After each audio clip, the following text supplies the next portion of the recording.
So often our young people today sit and watch television without taking part in any physical activities. And that is a message that is in isolation from the palpation that one obtains from brain patterning. If we can combine, for example, the brain patterning along with the visual, the letters, for example, in the dyslexic, and the speaking of the letter, all of these things will be an outlet for the stress that the violence is inducing in the brain. And it is well known that many of these dyslexic children have very high IQs, but it needs to be unlocked. They're in a world that is closed, but by the process of combining brain patterning has a very conducive effect on the brain for bringing out the natural intelligence of the young people. In the course of this discussion today, I've been using the term brain patterning when the children trace out the lines on the brain paths. The brain paths is the stimulus for the brain patterning, and it is the brain patterning, as we now know recently, for a Nobel Prize awarded just this year, is the very center of what's going on in our thinking in the nervous system. Brain paths leading to brain patterning, switching on and switching off the DNA of the neuron cells in every part of the brain. So we need to remember that when I speak about brain patterning, I'm talking also about the stimulus, which is the brain path that we are using in the technique. Another condition that is very prevalent amongst aging people is Alzheimer's. And there again, I've had the opportunity in my own home to see the effect of Alzheimer on my mother. I would like to show you some results from Esther Gardner, Coding Sensory Information. And this is one of the examples that you'll see in her book, showing the difference on the feedback from the fingers into the nervous system using different stimulation of the fingertips. Here you see blunt stimulation as opposed to pointed or pricking stimulation, and at the very bottom the discrimination of two-point stimulation. And it's the two-point stimulation in particular that we see in the brain paths. They are fixture points on the brain path that the individual has to distinguish. And as you will see, the effect on the nervous system is quite different. Here, for example, in the blunt, and you'll see the receptor response here, but you'll notice that there's no activity or very little activity in the nerves themselves. The receptor picks it up, but it isn't sharp enough stimulation to give rise to a feedback of information to the central nervous system. Here you see, on the other hand, pin pricking.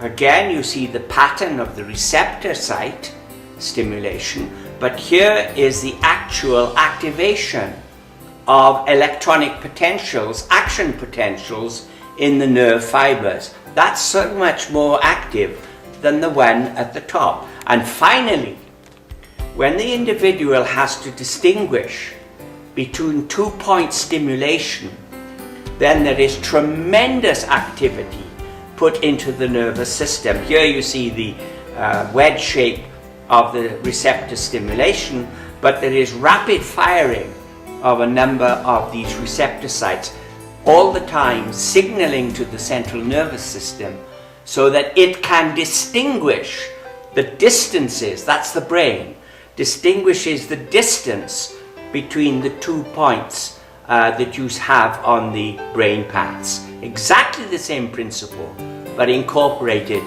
very simply and very beautifully in the brain path. Brain paths give us the opportunity to bring together a number of association pathways.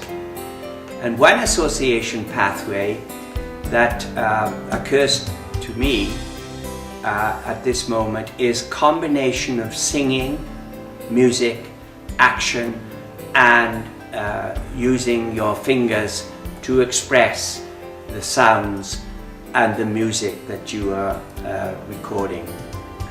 And of course the brain paths do that exactly, because you are tracing out an association between seeing, between feeling, and actually hearing, because you can hear your fingers going around the brain path if you're very, very careful, and particularly if you're musically inclined.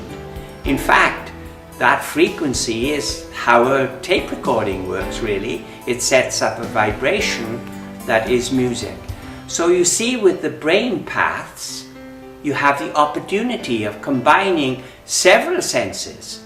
And the basic sense is, of course, palpation, but it's combined with movement and with sound and with seeing. And you put these associations together, and the effect on the brain is absolutely summative.